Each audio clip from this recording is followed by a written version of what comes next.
नमस्कार दोस्तों, स्वागत है आपका मेरे चैनल शिखर कहानियों में। आज की कहानी है मुंशी प्रेमचंद के द्वारा लिखी गई माधवी। कभी कभी वन के फूलों में वह सुगंधित और रूप रंग मिल जाता है जो सजी हुई वाटिकाओं को कभी प्राप्त नहीं हो सकता।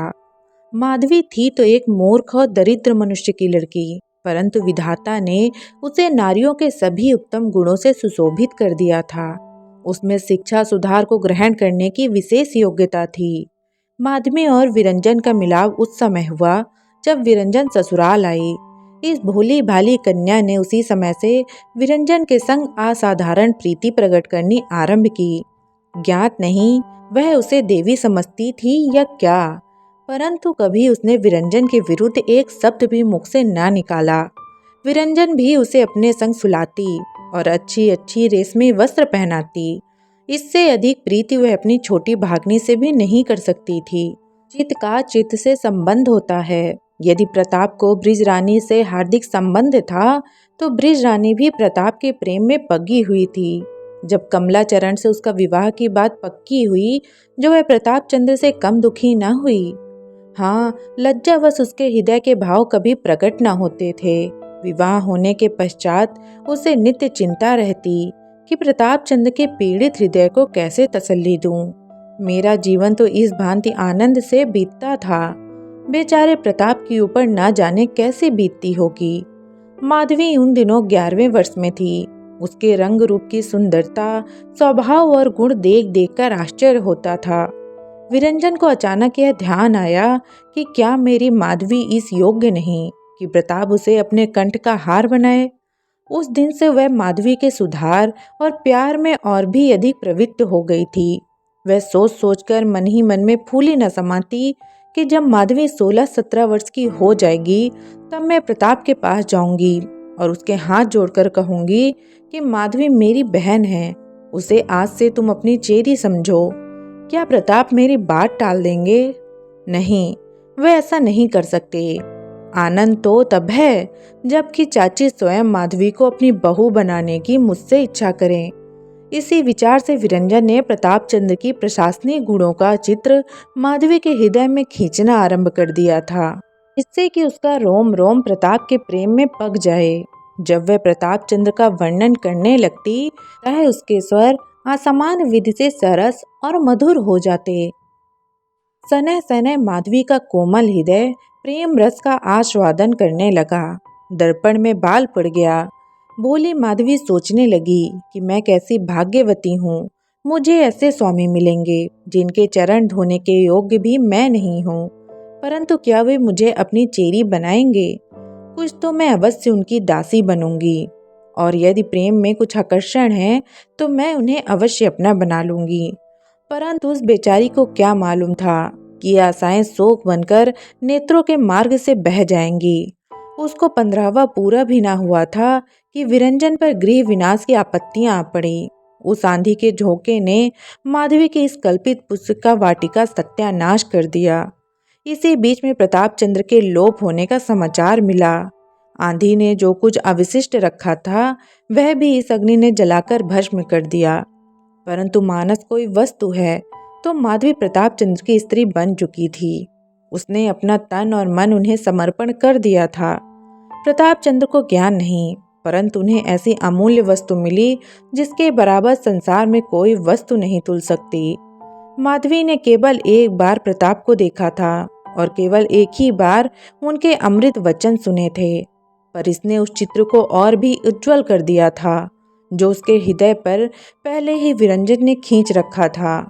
प्रताप को पता नहीं था, पर माधवी उसका प्रेम अग्नि में दिन प्रतिदिन खुलती जाती थी। उस दिन से कोई ऐसा व्रत नहीं था जो माधवी ना रखती हो, कोई ऐसा देवता नहीं था जिसकी वह पूजा ना करती हो, और वह सब इसलिए कि ईश्वर प्रताप को जहाँ कहीं भी हो कुशल से रखें।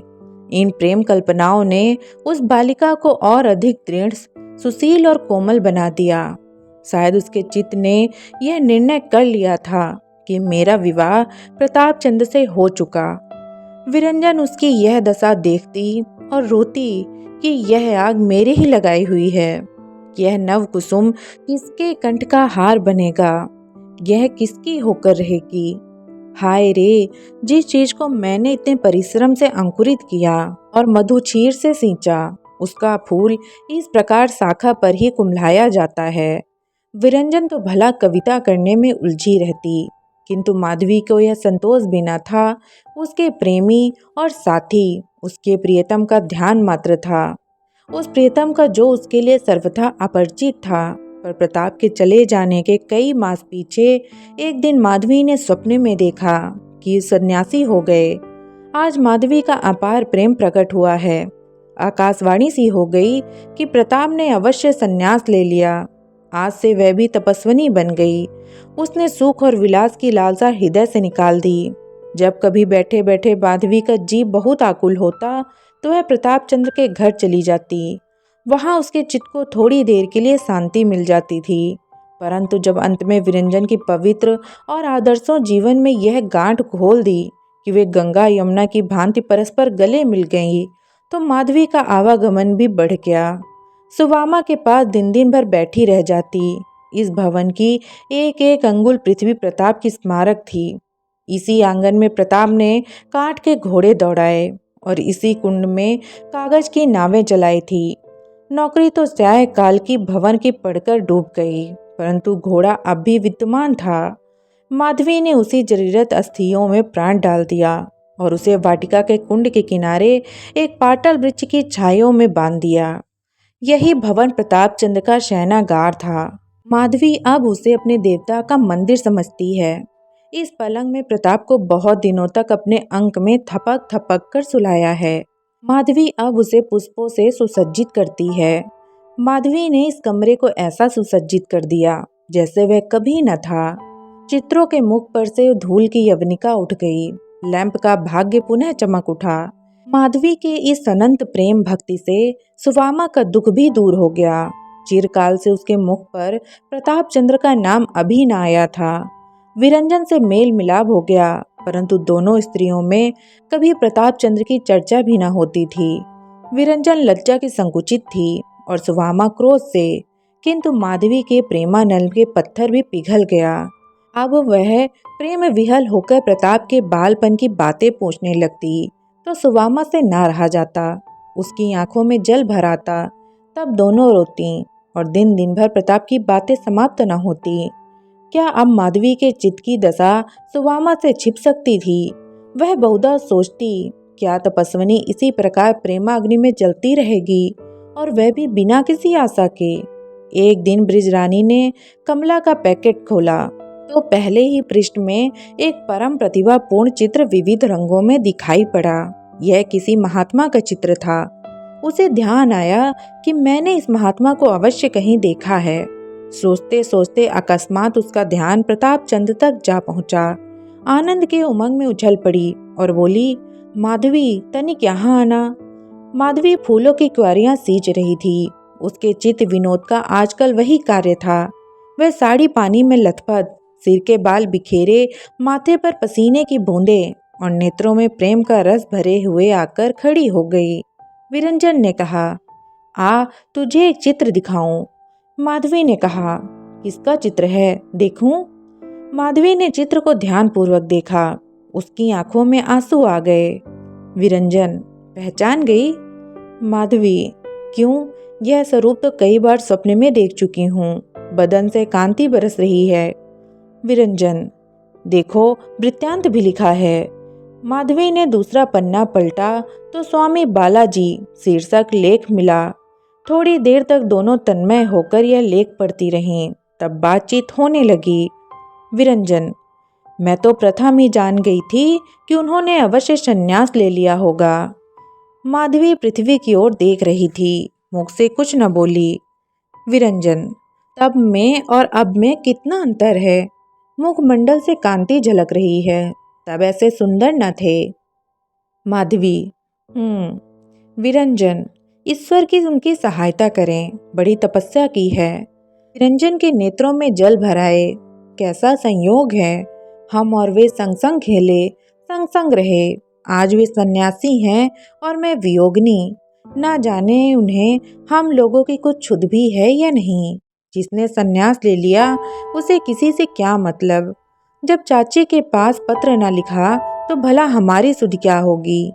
माधवी बालकपन में वे कभी योगी योगी खेलते तो मैं मिठाइयों की भिक्षा दिया करती थी। माधवी ने रोते हुए ना जाने कब दर्शन होंगे कहकर लज्जा से सिर झुका लिया। विरंजन शीघ्र ही आएंगे। प्राणनाथ ने यह लेख बहुत सुंदर लिखा है। माधवी एक एक शब्द से भक्ति टपकती है। विरंजन कृत्यता की कैसी प्रशंसा की है। उनकी वाणी में तो पहले ही जादू था, अब क्या पूछना। प्राणनाथ के चित्त पर जिसकी वाणी का ऐसा प्रभाव हुआ वह समस्त पृथ्वी पर अपना जादू फैला सकता है। माधवी चलो चाची के यहाँ चलें। विरंजन हाँ, उनका तो ध्यान ही नहीं रहा। देखें क्या कहती हैं। प्रसन्न तो क्या होंगी। माधवी उनको तो अभिलाषा ही यह थी, प्रसन्न क्यों न होंगी। विरंजन चल, माता ऐसा समाचार सुनकर कभी प्रसन्न नहीं हो सकती। दोनों स्त्रियां घर से भागकर निकली। विरंजन का मुख कमल मुरझाया हुआ था, पर माधवी का अंग अंग हर्ष से सिला जाता था। कोई उससे पूछे तेरे चरण पृथ्वी पर क्यों नहीं पड़ते, तेरे पीले बदन पर क्यों प्रसन्नता की लाली झलक रही है, तुझे कौन सी संपत्ति मिल गई है, तू अब शोकान्वित और उदास क्यों न दिखाई पड़ती, तुझे अपने प्रियतम से मिलने की अब कोई आशा नहीं, तुझ पर प्रेम की दृष्टि कभी नहीं पहुंची, फिर तू क्यों फूली नहीं समाती। इसका उत्तर माधवी देगी, कुछ नहीं, वह सिर झुका लेगी।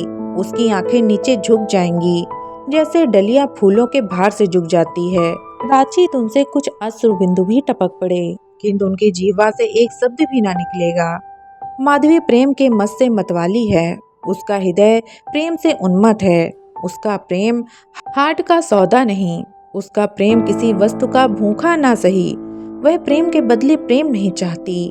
उसे अभिमान है कि ऐसी पवित्रता पुरुष की मूर्ति मेरे हृदय में प्रकाशमान है।